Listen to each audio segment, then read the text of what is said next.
É um prazer estar com vocês hoje. A gente sempre tem uma gratidão muito grande a quem nos permite trabalho. Nesses tempos de desemprego, todo trabalhador que não tem emprego fica muito gratificado quando alguém dá trabalho para ele, não é verdade? Então a gente está na mesma condição. Nós espiritualmente estamos desempregados há muito tempo. E é muito bom que a gente possa ter encontrado um trabalho, ter encontrado quem nos dê trabalho. Nós temos que nos gratificar com todas as casas e todas as oportunidades que nos oferecer trabalho, nos oferecer oportunidade de ajudar uma outra pessoa, de significar, de fazer alguma diferença, de auxiliar de alguma forma. Então, muito obrigado a casa.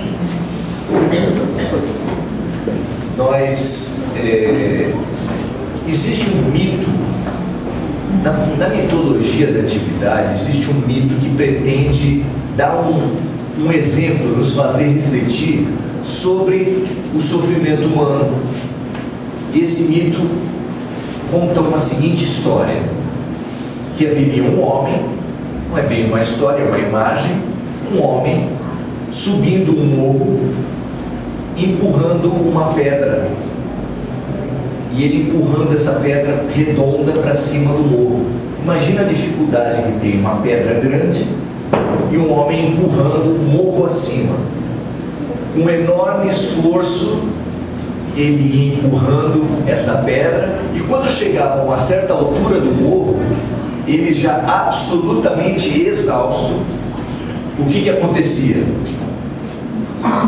Ele não conseguia mais empurrar a pedra se voltava contra ele mesmo, passava por cima dele e caía. Mas esse mito, nessa mitologia, fala que o homem pegava a pedra de novo e começava a fazer o quê? Empurrá-la morro acima novamente. E ele, com um enorme esforço, rolava a pedra, levava o mais alto que ele conseguia, mas também não conseguia chegar ao alto do morro mais uma vez. E acontecia o quê? Novamente essa pedra se voltava contra ele, que não conseguia mais levantá-la, e exausto fazia com que ela caísse novamente por cima dele. E isso acontecia inúmeras vezes. E com esse mito, com essa figura, com essa alegoria, os mestres da antiguidade nos oferecem uma imagem para a gente pensar a dor humana. E qualquer semelhança com as dores que a gente vê na humanidade não é mera coincidência. Quando você ouve falar, por exemplo, de judeus soltando mísseis sobre palestinos, e palestinos mandando homens-bomba para Jerusalém, matando-se mutuamente, se você ver essa notícia agora voltando para casa, você vai falar, mas será que eu já não vi isso antes? Quantas vezes esse mesmo drama aconteceu? Quando você vê a última vez que uma comunidade islâmica decretou jihad, que é a guerra santa, onde cada pessoa que morrer em jihad vai ter o paraíso prometido para ela. Se você tiver uma noção mínima de história, você vai falar, eu já vi essa história antes. Sabe quando que essa história aconteceu antes? Quando os cristãos, por determinação do próprio Papa, falavam entre si, estabeleciam a seguinte regra: vamos tomar Jerusalém, tomar a terra prometida, e quem morrer nessa guerra chamada cruzada vai ter um lugar no paraíso. Não parece parecido isso? Os próprios muçulmanos, quando decretam as suas jihades contra os cristãos, contra os ocidentais, eles falam que é uma reação às cruzadas. E aquelas notícias de guerra de família no Nordeste, vocês lembram? Acho que faz até um bom tempo que não tem, mas antigamente tinha mais essas notícias. Duas famílias tradicionais numa mesma cidade, que um matava o outro se vingando de um que foi morto, que por sua vez estava se vingando de outro que foi morto antes. Essas histórias que vão se repetindo. Isso acontece só na história, só na cultura, só no Nordeste? Será que isso não acontece nas nossas vidas também? Como assim? Violências mútuas se repetindo entre duas pessoas, será que acontece nessa nossa vida? É muito comum que numa briga de irmãos, de parentes ou mesmo de casais, que as pessoas no meio da briga puxem lembranças muito antigas, que elas guardaram aquela mágoa cuidadosamente. Sabe para quê? Justamente para na hora da briga ter munição. Ah, mas você também, lá quando a gente se casou, quando eu conheci, você também fez isso, isso e aquilo. E as pessoas vão trocando chumbo. Diz que chumbo trocado não dói. Só quem inventou essa frase nunca deve ter tomado chumbo, né? Porque chumbo trocado dói do mesmo jeito. E isso vai se repetindo nas nossas vidas. Vocês já tiveram a experiência de ter alguém por quem você sente uma antipatia, sem nunca ter trocado nenhuma palavra, sem nunca ter tido nada? Tipo assim, não conheço e não gostei?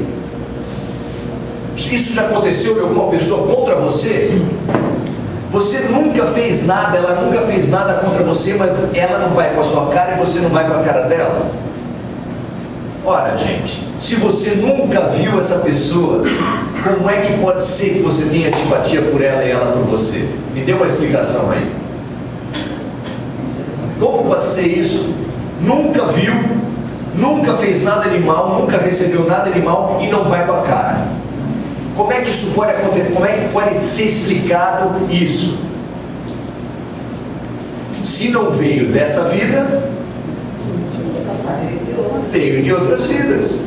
Porque todo comportamento humano tem uma explicação. Ora, é claro. Ódio gratuito. A molecada hoje diz assim: do nada veio uma ideia. Como do nada? Não existe do nada, não existe ideia, não existe sentimento humano que venha do nada.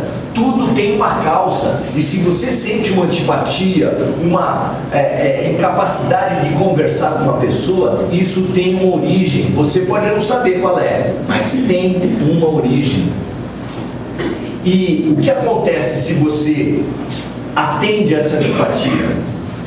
O que acontece se você, motivado por essa antipatia, você resolve atacar, resolve brigar com a pessoa?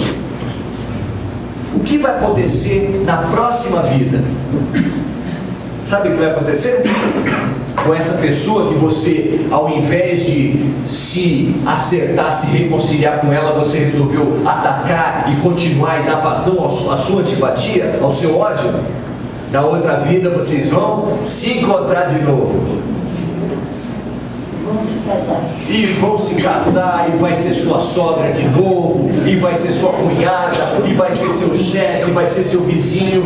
E a antipatia atrai as pessoas. As pessoas olham uma multidão e conseguem achar aquela pessoa, e a briga vai se reproduzir. Sabe por que acontece isso? Porque a vida é uma escola. E o aluno que não aprende a lição, o que acontece com ele? Repete de ano. O que é repetir de ano? Ele vai ter que ver as mesmas lições de novo. Tem coisa mais desesperadora para aquele que sofre, de saber que vai ter que sofrer tudo de novo? Não é chato isso? Você gostaria de receber essa notícia hoje, nessa noite? Você vai ter que sofrer tudo o que você está sofrendo novamente? Gostaria? Não. Qual é o jeito do aluno não ter que repetir de ano?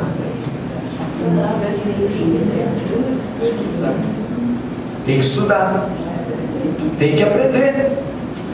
Ao invés de falar assim, porque o normal do aluno é falar o quê? A lição é chata, prova é chata, esse negócio de estudar não está com nada, vou jogar bola, vou ficar no intervalo, vou pular o muro. E ele acha que ele é muito esperto. Pode ser até na escola dá para colar. E na vida dá para colar? Dá para a gente pedir? Escuta, me ensina aí, me passa aí a resposta para os meus problemas.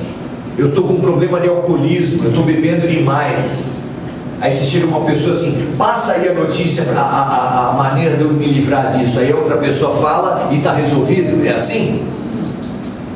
Você tem um filho com problema de droga, você consegue que uma outra pessoa resolva um problema para você ou para ele? Nenhum problema humano é resolvido por cola. Na escola da vida não tem essa solução. E a gente vai se encontrando com os problemas, um atrás do outro. Vai se encontrando com as pessoas, com as antipatias, com as relações difíceis, uma atrás da outra. E é sempre um convite. Você vai fazer diferente ou você vai repetir tudo o que você tem feito há várias vidas? Essa é a pergunta. Quando você encontra com alguma dificuldade, a pergunta é: vamos aprender ou vamos repetir de ano? Essa é a decisão que nós temos. Deus nos ama em liberdade. Nós temos a total liberdade de aceitar as lições da vida ou brigar com elas. E agora surge a pergunta: qual tem sido a tua atitude perante as dores? Como você tem lidado com as dores? O que você pede nas suas orações? Pede para aprender com as dores ou pede para Deus tirar as dores da tua vida? Essa é a pergunta que você deve fazer para se observar. Se você tem pedido para tirar as dores da tua vida, vai ser difícil de Deus atender, porque é pedir uma escola sem lição. E esse pedido não dá para atender, não é verdade? Se você estiver pedindo: Pai do céu, meu Deus, meu anjo de guarda, me ajudem a aprender o que a vida está querendo me dizer com a doença que eu tenho, com a antipatia que eu tenho, com a dificuldade que eu tenho. Se você estiver rezando assim, você está rezando certo. Você está querendo a sua verdadeira libertação, a sua promoção de vida. Agora, se você estiver pedindo assim: afasta a sirigaita que está querendo namorar com meu filho, dá um prêmio da Mega Sena para mim, dá a promoção no emprego para mim, ou como a gente pede no final do ano, muito dinheiro no bolso, saúde para dar e vender, que não tenha mais guerra no mundo, que não tenha mais problema na família, que não tenha mais doença. Nunca deu certo, mas a gente continua pedindo. A gente pode sempre continuar atuando na mesma linha. Sabe por que a gente atua na mesma linha? Porque a mente humana funciona por padrões. Nós temos padrões. Já ouviu a expressão macaco velho não mete a mão em boca? O que acontece? O macaco provavelmente meteu a mão numa cumbuca, achando que ia ter alguma coisa lá, muito curioso, meteu a mão lá sem olhar. Tinha um escorpião lá dentro. O escorpião deu bote na mão dele, doeu pra caramba. Ele ficou traumatizado. Traumatizado, quando aparece outra cumbuca, o que ele faz? Não põe a mão. Se ele for mais inteligente, ele vai olhar na luz, vai olhar bem. Vocês já viram um cachorro vira-lata atravessando rua? É muito legal isso. Ser humano não sabe atravessar a rua como vira-lata. Ele chega na pontinha da calçada, olha para um lado, olha para o outro e passa. Sabe por quê? Todo vira-lata que não fez isso, ó, só sobrou o que faz. Então ele é esperto. Nós vamos ser espertos ou a gente vai continuar sendo atropelado pela vida? nós temos a oportunidade de aprender com as experiências, ao invés de brigar com a vida. Uma mulher que tem uma experiência infeliz com o sexo oposto, um homem que tem uma experiência infeliz com o sexo oposto, ele vai ter duas opções. Ele vai falar: homem nenhum presta, só muda de endereço. Ela vai falar. Ou ele pode falar a mesma coisa: mulher nenhuma, mulher tudo sem vergonha. E com isso ele fecha a vida dele para uma alternativa importante de realização e de aprendizado para o amor, porque a relação conjugal continua sendo um caminho muito interessante de você completar a tua vida, de você descobrir o outro lado, do homem aprender com a mulher, da mulher aprender com o homem, e ele fecha essa porta. Daí ele tem uma experiência, ele olha assim o negro e fala assim: negro quando não faz na entrada, faz na saída. E com isso ele fecha outra porta. No Brasil, metade das pessoas deve ser ou é negro ou é mais ou menos. Se você for fechar a porta para tudo isso, você vai fechar para metade da população brasileira. Se você fechar também para a mulher, no caso do homem, a outra metade que sobrou, dos brancos, metade é mulher. Só vai ficar 25% da população. Se você tiver preconceito com gay também, aí isso dos 25% vai sobrar 15%. E se você tiver preconceito com pobre também, todos os pobres brancos que tiver, você fecha a porta também. Dos 15 vai sobrar, e a tua vida vai se fechando. Quando você descobrir, você vai falar assim: ah, mas eu estou numa prisão, a minha vida está fechada, nada acontece de bom. Mas meu amigo, quem fechou a vida para você? Quem transformou a tua vida num cárcere, numa prisão? Foi você. A nossa prisão, a fonte da nossa infelicidade está nos preconceitos, no orgulho, na vaidade. Os espíritos revelaram para Allan Kardec: o orgulho é a fonte de todos os nossos problemas. Ah, mas como é que o orgulho pode ser a fonte de uma doença? Gente, a doença física de hoje, ela é a expressão de uma doença espiritual que a gente carrega dessa vida ou de outras. É difícil da gente entender isso, mas é assim que hoje as doenças que nós já temos hoje já são reconhecidas pela medicina de hoje, em grande parte, como originárias da alma. A insônia vem do quê? A gastrite vem do quê? Quando uma pessoa está muito triste, está deprimida, baixa o sistema imunológico, que são as defesas, e ele começa a ter doença de todo tipo. Qualquer médico já sabe dizer isso. Então é muito forte já nessa vida. Agora, quando você traz uma mágoa, quando você atravessa uma vida toda sem conseguir, sem aprender a perdoar, sem aprender a se arrepender, o que acontece? Aquela culpa, aquela mágoa, ela fica na tua alma, ela fica incrustada no teu corpo espiritual. E o teu corpo espiritual é o molde em cima do qual vai ser formado o teu corpo físico. Todos nós somos capazes de entender. O corpo espiritual é como se fosse a forma do bolo. Uma forma de bolo torta pode dar um bolo reto? Se a tua forma estiver torta, estiver toda amassada, o bolo vai ficar torto também, é claro. E assim, o problema de uma vida se transmite para outra, porque você não conseguiu. Agora, o martelo de desamassar a forma de bolo está na nossa mão. Está na nossa mão. E ele foi ensinado há 2000 anos para a gente. Jesus ensinou a gente a perdoar, a se arrepender, e ao que ele chama de nascer de novo, que é você, no meio de uma relação, quando percebe que ela está se enrijecendo, ficando dura, você fala assim: espera um pouquinho, vamos esquecer o passado e dar uma chance pra gente? Se eu estou numa briga com o meu irmão, com a minha esposa, cada um lembrando de picuinha do passado, um jogando na cara do outro, nós temos uma possibilidade. A gente pode se perdoar, pode arrepender dos nossos erros e pode chegar e vamos fazer um trato? Ninguém mais fala do passado, porque eu tenho muita coisa ruim contra você, você tem muita coisa ruim contra mim. Aquelas famílias do Nordeste, elas não precisariam sentar numa mesa e falar assim: escuta, encerrou por aqui? Ah não, mas o último que matou foi você, então eu tenho que me vingar. Pronto. As pessoas querem ter a última palavra nas discussões, você já percebeu isso?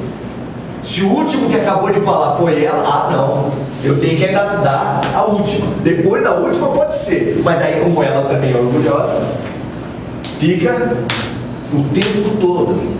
Vocês não sabem o que é isso, né? Isso só acontece na minha família, não é isso? Infelizmente não. E essa tem sido a nossa prisão. A prisão de fazer e refazer e recapitular os mesmos erros. Dizem os espíritos que tem almas que estão se suicidando há mais de 20 encarnações sucessivas. Tem pessoas aqui na Terra mesmo que bebem no final de semana porque o seu time perdeu. No outro final de semana bebem também porque o seu time ganhou. Depois bebem também porque o seu time empatou. E as coisas vão se repetindo e a gente não consegue se livrar das nossas cadeias.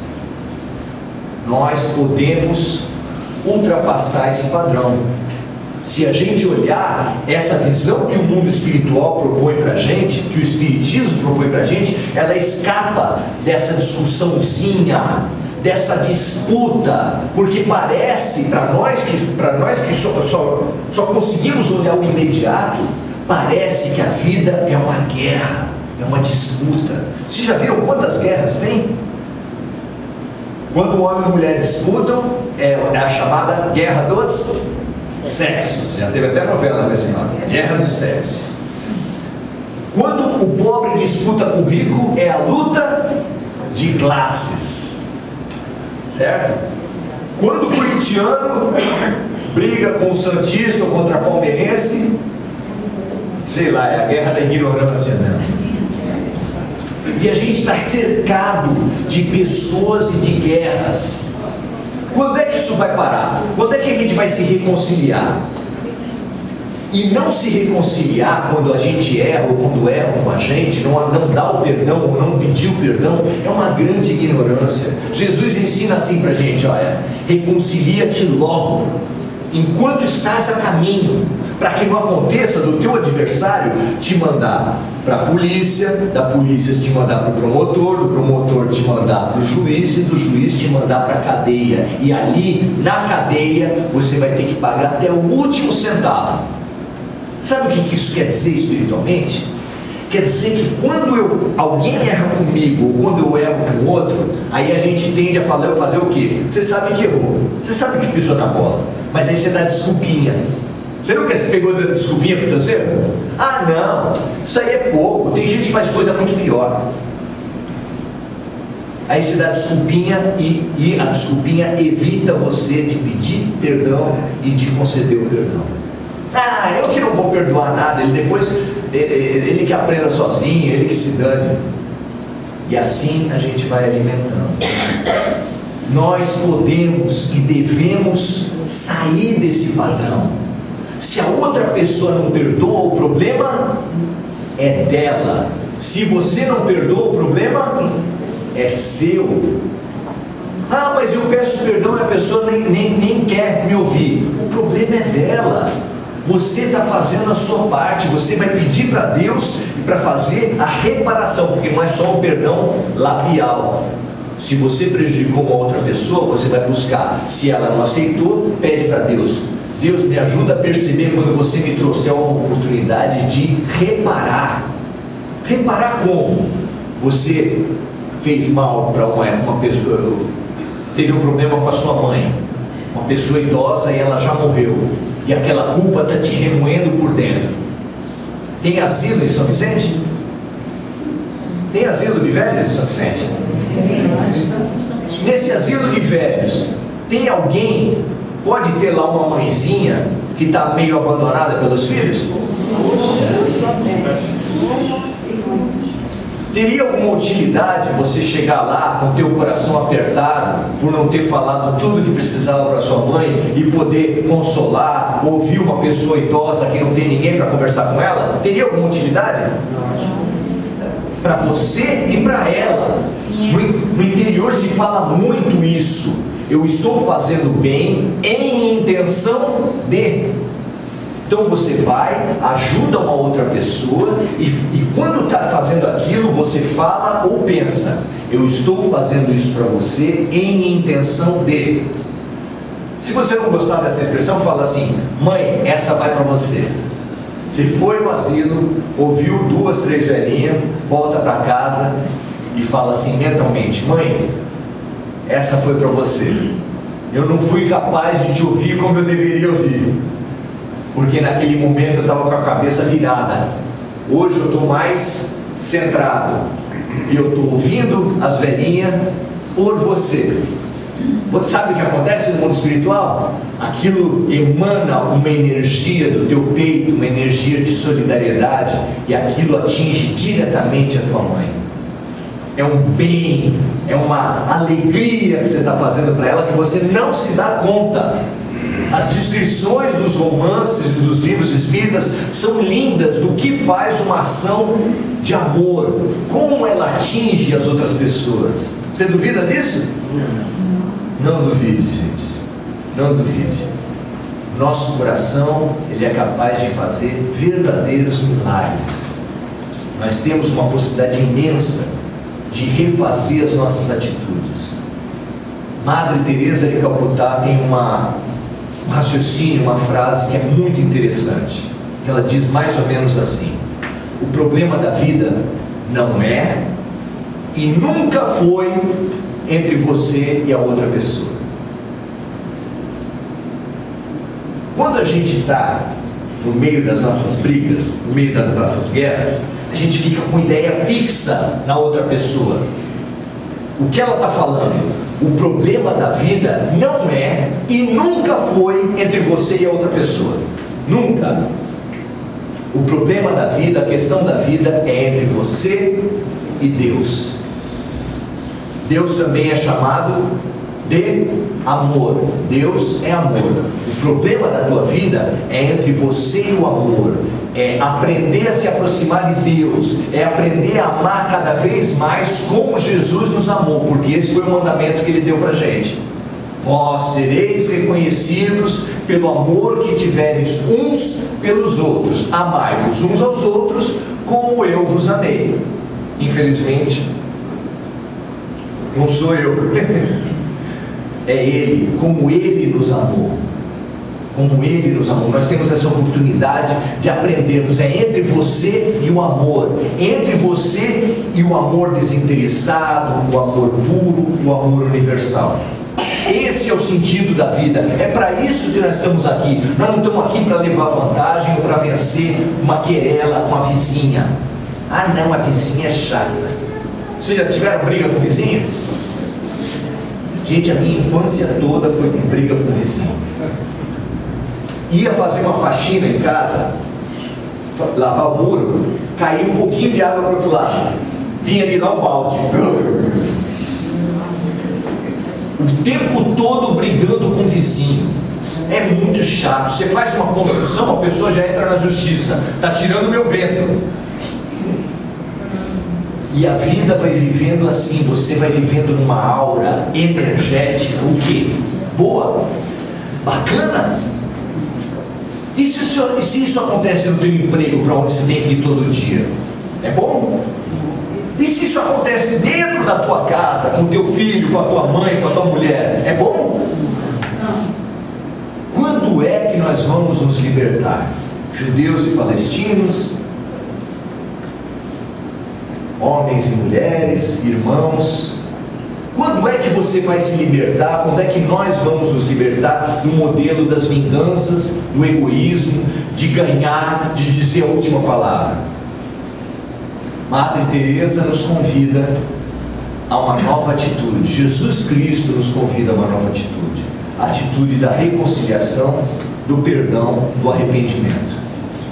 Nós sempre fomos donos da nossa vida. A gente pode aceitar, fazer uma proposição hoje, de falar assim: eu vou procurar observar as lições de Jesus nos meus conflitos. Eu vou procurar observar isso. Vou procurar ser aquele que oferece o perdão, aquele que oferece o arrependimento, aquele que estanca esse ciclo de vinganças mútuas que vem ocorrendo há tanto tempo. Eu posso ser isso. Eu posso ser também bombeiro de balde de gasolina. Bombeiro de balde de gasolina é aquele que está na frente do incêndio, pega um balde de gasolina e joga no fogo. Você quer ser bombeiro de água ou bombeiro de gasolina? Essa é a nossa decisão. Obrigado, gente.